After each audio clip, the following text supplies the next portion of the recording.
The best coaches in the game, we really ain't playing. We regroup up in the Slack chat where the coaches debrief. We be piecing these puzzles, occupy the chunk of the pie. Ain't no lie when we hit the block, helmets, casket is top.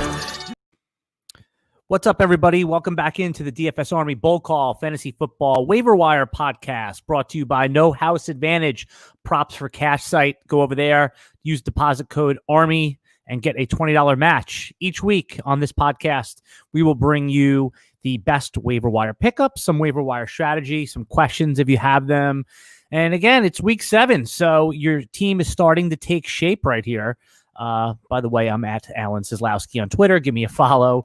My broadcast partner, the Geek, Fantasy Football Geek, is not here with us tonight, but we're going to get you covered quick. This podcast is meant as a companion to our waiver wire cheat sheet, which is on the DFS Army website.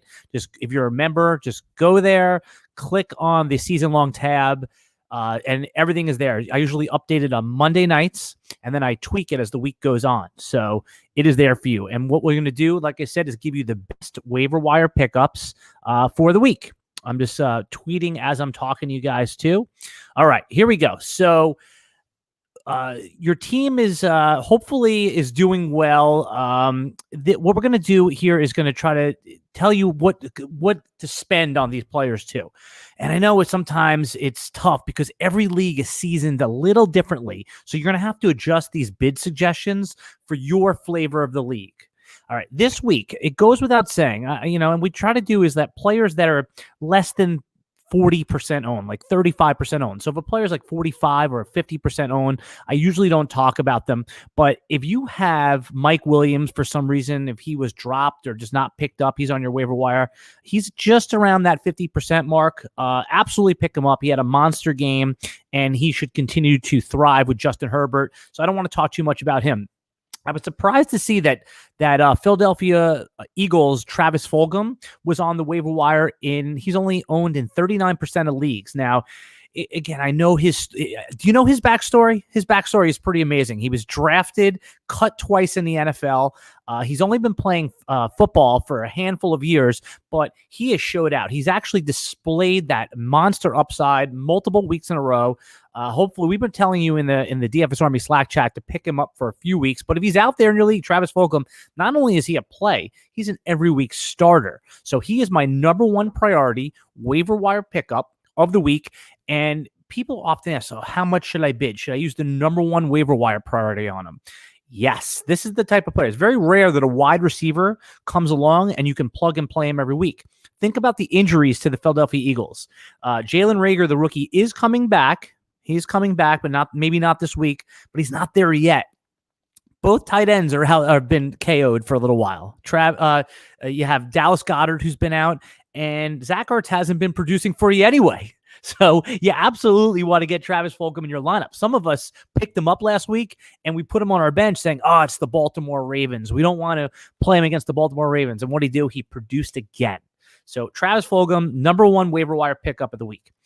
Another player who is likely on your waiver wire is Tim Patrick. He's only 18% owned across fantasy leagues, so he's likely on the waiver wire in your week. And what has he done? He's given you 100 yards 2 weeks in a row. Have you ever watched the Denver Broncos game? Tim Patrick looks like a good player.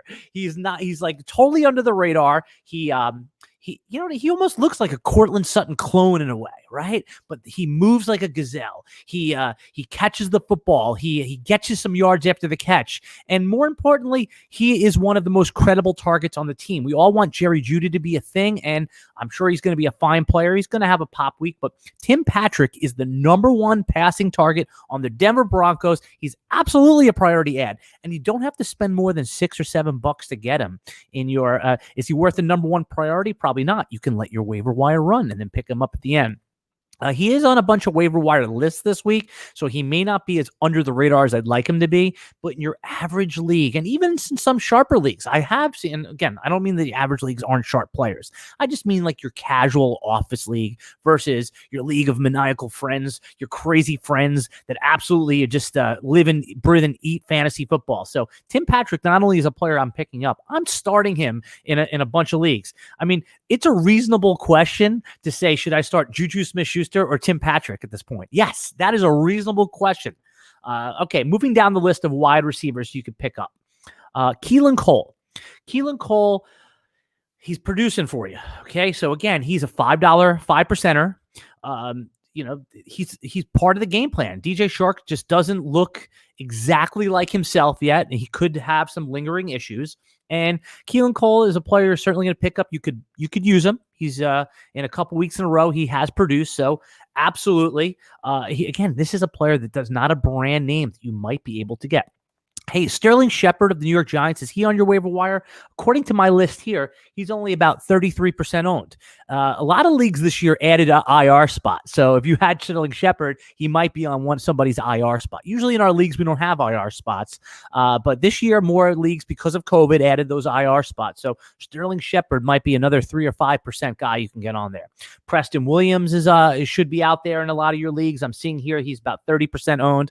Preston Williams scored a touchdown. We were real concerned about him at DFS Army coming back from the week 9 ACL injury from the previous year, but this year he looks like he's back. The switch, I mean, you know what, Preston, come to think about it, they're going on a bye this week, so there's a chance he won't get picked up, or you can get him for a couple dollar bid. And now they already said they're making the switch to Tua. You never know which wide receiver Tua is going to connect up with, but hey, why not speculate on Preston Williams? He could end up being one of these guys at the end of the year that ends up being a league winner. And if you have space at the end of your roster, I really like adding that. Now, in some of our leagues, Preston Williams is already picked up.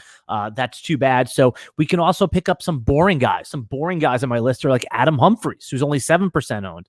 James Washington looked good last week. And again, I think it's an open question to which Pittsburgh wide receiver is going to produce each week.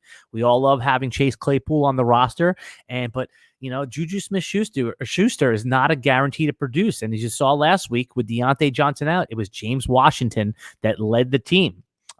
Some of the other boring guys on the bottom of my list that I'm going to have to pick up in a few of the leagues where I have guys on bye are Randall Cobb. Zach Pascal has always been a favorite of mine. He's always been one of my favorites. He jumps and fights people for the ball in the end zone. Another Old Dominion wide receiver who I absolutely love is Zach Pascal, and they're going on bye. So again, he is somebody that you might be able to sneak on the end of your roster for a $0 bid, one of my favorite strategies in fantasy football. Rashad Perryman. He showed that he is healthy, and I think the Jets are really going to feature him over the next couple weeks. Absolutely add Rashad Perryman. Now, you might have to spend a little bit more. Nothing too crazy, somewhere between a 5 and 10% bid if you're desperate at wide receiver, or even just looking to add some bench depth. Remember what Rashad Perryman did down the stretch last year when he was the only guy on the Tampa Bay Buccaneers. He absolutely did it for you. Okay, before we go into the running backs, I just want to remind everybody that our sponsor for this podcast is No House Advantage. Download their app.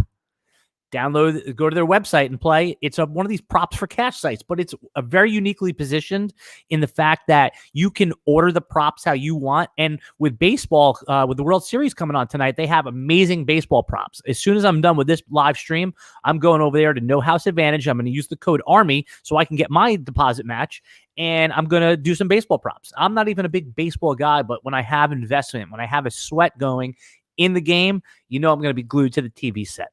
All right, let's move on to the running backs. So let me go to my running back list right here. And again, if it goes without saying, if Justin Jackson was dropped, Justin Jackson is the running back on the I almost said San Diego, on the LA Chargers. He scored about 15 PPR fantasy points.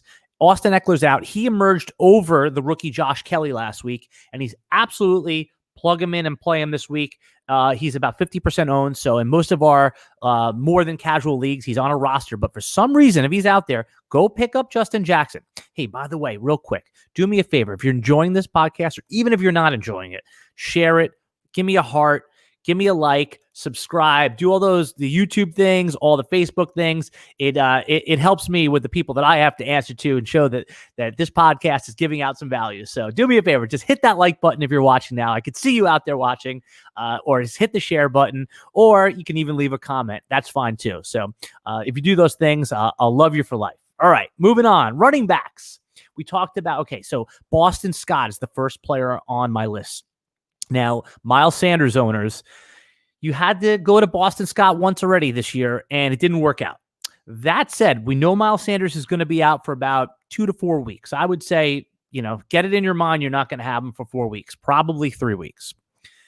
Boston Scott is the next man up. And we did see at the end of last season, the last month of the season, Boston Scott finished as a top 10 running back. He was unbelievable down the stretch.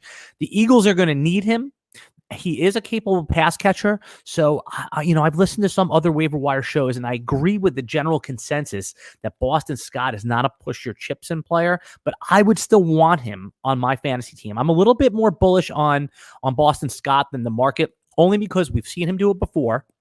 He's not going to cost you a 50% bid because he disappointed earlier in the season. And Corey Clement is going to be a little involved, but there's no more of these other running backs, these Devontae Freeman types out there. So it is Boston Scott's job.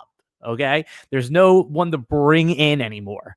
They're not going to even, dig up who are they going to go get? Arian Foster off of the retirement scrap heap? Absolutely not. So Boston Scott is my top waiver priority for this week. Now let's talk about the San Francisco situation. Raheem Mostert went down. JaMychal Hasty, the rookie, had nine running touches. I don't believe he had any passing work. So that's where the focus is going to be for your league mates. They are going to go after JaMychal Hasty, and as you should too. I would just put a token bid in, though. My strategy on the waiver wire this week, as far as San Francisco, is Jeff Wilson was hurt last week. He wasn't active because he had a calf injury. And let's remember back to the last time the San Francisco running backs, specifically Raheem Mostert, was out. Jeff Wilson was the one that got the goal line work. He was the lead running back. Now, Jerick McKinnon is absolutely going to be involved. I'm sure he's not on your waiver wire. If he is, for some reason, you would grab him. He's absolutely going to be involved. But it is Jeff Wilson that won't cost you a dime. He's going to be a $0 bid, and I think he has an equal amount of chance to become the lead runner. Now, if news breaks this week that he's not healthy, Jeff Wilson, or that they pronounce that JaMychal Hasty is the starter, you can easily cut him. So absolutely make a bid on JaMychal Hasty. Okay, you can put in, a 8 to 12%, 15% if you're desperate, but put in that $0 bid for Jeff Wilson, and you will be happy because you have an equal chance, in my judgment, that getting the starting running back in the San Francisco. Some of the other names that have floated up on this list are Giovanni Bernard. I see him, J.D. McKissic. Let's talk about him first. The Washington football team's running back. Last week on the Flex Network podcast, when asked for who my flex play was, I told you J.D. McKissic. He has a PPR floor. The team trusts him. Antonio Gibson's absolutely involved, but if you need 10 to 12 fantasy points, J.D. McKissic, now it'll probably cost you a 10% bid. Last week it was free, but absolutely J.D. McKissic, as ugly it is worth rostering for week 7. And that's, let's see, who else is on my list here? Gio Bernard. Gio Bernard worth, when Joe Mixon went out of the game last week for a brief moment, Gio came in. He's a running back that nobody wants anymore. He's 29 years old, but he did score. So Gio Bernard is worth a 3 to 5% bid. LaMichael Pirine and Frank Gore. It's an interesting situation. Last week, after another Jets lost, they asked Coach Adam Gase. They said, "What about LaMichael Pirine? I thought he was going to be involved." And he said, "Oh, we're going to get him next week. There's so much media heat on Adam Gase right now. I believe he's going to be shamed into getting LaMichael Pirine some heavy work. So LaMichael Pirine, absolutely worth a bid this week. 5 to 10%. It is the Jets after all. Frank Gore, only 29% owned. It's worth a plug and play if you're desperate. Going down my list. Oh, here's my sneaky one for you, everybody. Okay, they're on a bye this week, the Ravens. But Gus Edwards is the one who took over last week when Mark Ingram got hurt. It wasn't rookie J.K. Dobbins, who got about 9 rushes. It was Gus Edwards who had more rushes. And it's safe to say he's going to be the goal line back. Now, a lot of us don't have room to carry a running back through a bye week. But if you do, for $0 bid or after free agency runs, after your waiver wire runs, pick him up, stick Gus Edwards on the end of your bench. He's a good running back, a restricted free agent next year, who I believe is going – a smart team is going to sign Gus Edwards next year. I could see, if they're done with Gurley, the Atlanta Falcons making Gus Edwards part of a committee where Gus Edwards is the lead back. So this is somebody who I believe could play good quality football for the Ravens. Gus Edwards is a good zero ad. Just looking down my list, yeah, those are the key ones right there. Tight end. Let's move over to the tight end. All right. Goes without saying, Dallas Goedert, Philadelphia Eagles. If he's out there in your league, if he wasn't IR'd, if he wasn't dropped, he may not be back this week, but absolutely add him. With Zach Ertz out, he wasn't performing anyway. This could be that crossover in production. Dallas Goedert was already on his way to having a breakout season, had that big monster 30 fantasy point day for you early on, I believe week 1. He was on my bench. So he's an automatic add. Now, tight end, so many of us are struggling. We told you in the offseason that tight end was deep. It turns out we were completely wrong. It was deep with bad players. It was deep with bad players. So this week is no different. Unless you have Travis Kelce, unless you have George Kittle, unless you have Darren Waller, you are struggling at tight end. Even if you're Mark Andrews, you're playing him, but you're pissed off because he does good one week, and then the next week he doesn't do well. So tight end, the guys I have on my list here, I like adding Trey Burton, but he's on bye, so that doesn't help you this week. Irv Smith is the player that's been coming on, the second-year tight end in Minnesota. He's on bye too. I'm just looking down my list, so that's not going to help you there too. Keep an eye on you, Jonnu Smith owners. Keep an eye on his health. Obviously, Anthony Firkser broke out last week. Always a favorite of ours over here at DFS Army. We love Anthony Firkser. The guy can play, and he balled out last week, filling in for Jonnu Smith. They have a tough matchup against Pittsburgh, but they're not going to be keying on Firkser. So I would add Firkser. You could probably sneak him in for a zero bid, but if you got to bid a few dollars in a redraft league, no problem there. Darren Fells. Guy's 34, 35 years old, 6'8", a basketball player style, right? And I mean, just the last couple of weeks, he's been getting fed. He had a big, I think like a 50-yard touchdown one week. So Darren Fells is a live play for those of you that are desperate at tight end. I have Logan Thomas and Richard Rodgers also on my list. Tough week for tight end in a sense where some of these guys that we were going to pick up are on bye. Let me just look at my list and make sure there was no one else I forgot, and then we can get to the quarterbacks. We could talk about it from a super flex perspective and a 1 QB perspective. Oh, here we go. I'm glad I looked at my list. The one tight end I want you to keep an eye on is Albert O. How do you say his last name? It's Anukabayam. I can't say it. I you know what? I rehearsed it before this podcast, and I screwed it up during it. I must have froze, guys. So Albert O is a rookie tight end on Denver. Played at the same college, Missouri, as quarterback Drew Lock.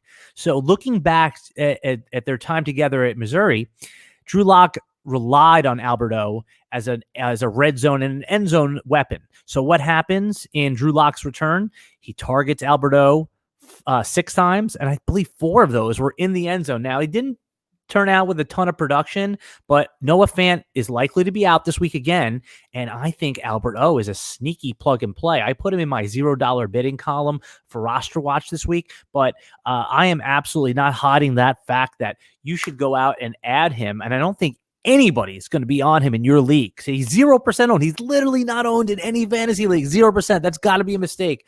I mean, you don't think one team has him? I'm looking at the Yahoo ownership percentages. 0% for Albert O on the Denver Broncos. What a sneaky play. Wouldn't it be great to beat your opponent by starting Albert O against them? That would just be awesome. I would love that.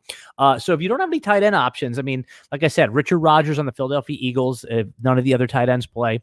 Logan Thomas showed at least a pulse last week. And, we talked about Fells. All right, quarterbacks. So in your 1 QB leagues, you're rotating through. Last week, you tried Minshew. Maybe you tried Kirk Cousins. Maybe somebody dropped Matt Ryan after getting frustrated with him and he was on the waiver wire in your 1 QB league.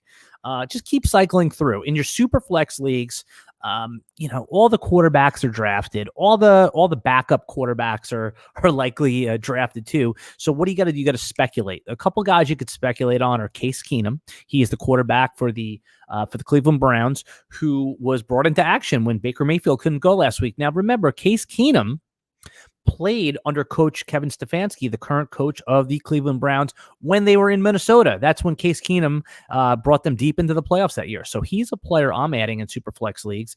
And the other player that we talked about is Jacoby Brissett. Jacoby Brissett is the backup quarterback on the Indianapolis Colts. Now, they're on bye this week. So I don't think anyone in the Superflex League has rostered Jacoby Brissett yet. And Phillip Rivers, he did have a pretty solid fantasy game last week, but in the two previous weeks, it looked miserable. And Phillip Rivers, by all accounts, is probably a below average, or is definitely a below average quarterback, and he could get the hook at any time. So if you're desperate for a quarterback, you lost Dak, you lost Dwayne Haskins, you didn't get a chance to get Kyle Allen. Those two guys, Case Keenum, Jacoby Brissett, are good speculation plays. And of course, the backup quarterback, Jalen Hurts on Philadelphia. That should be an obvious one for your super flexers. Though Carson Wentz has been playing well lately. He is undermanned, undergunned, but he takes monster hits. He puts it on the line every week. So he has a little bit more of an elevated injury risk than I would say some others. Defenses that you could stream this week. Philadelphia on Thursday night, I think, is a good one against the Giants, and you can stream the Giants too. Anyone playing the Jets, anyone playing you guys know how to do it. Now, here's the strategy tip for me. Don't just look at that week. Try to look a week ahead. And some of you might be saying, yes, that's obvious, but like last week in a league, Buffalo was one of those teams that nobody wanted. They were actually dropped in the league, their defense, and because they were playing the Chiefs. But if you click on their name and you look the week ahead, this week they're playing the Jets. I was able to pick them up, drop a player like Anthony Miller, or one of those, cuttable guys, Brian Hill, one of the guys on my roster is just kind of sitting there. So I picked up the Bills last week, and now I have them. I don't have to bid on them, and they're playing the Jets this week. So that's what I want you to do. I want you to go to your waiver wire, those of you streaming defenses, and click on the 2 weeks ahead. So click on the team and look at who the opponents are 2 weeks ahead, and that's how you speculate. Okay, that's how you get guys in. Again, so that's what you want to do. You want to target the obvious. Target Jacksonville. Target, meaning like teams that are playing against them. Both of the New York teams, the Cincinnati Bengals, teams that are playing them 2 weeks ahead, speculate, get them on your roster. All right, everybody. Again, this podcast, the Waiver Wire podcast, is brought to you by No House Advantage, a props for cash site. Go over there tonight for a Major League Baseball game on tonight. The World Series. For those of you who don't watch any baseball like myself, I even watch the World Series. Use deposit code ARMY, download No House Advantage, and you'll be able to get a $20 match when you use the promo code ARMY. All right, we'll be back every week with the Waiver Wire podcast. I am Alan Seslowsky. Give a follow on Twitter. Was at Alan Seslowsky. Follow the DFS Army Twitter page, YouTube, do all those things, like, subscribe, share. All right, guys, until next time, we're out. Bye. Got the best coaches in the game. We really ain't playing. We regroup up in the Slack chat where the coaches debrief. We be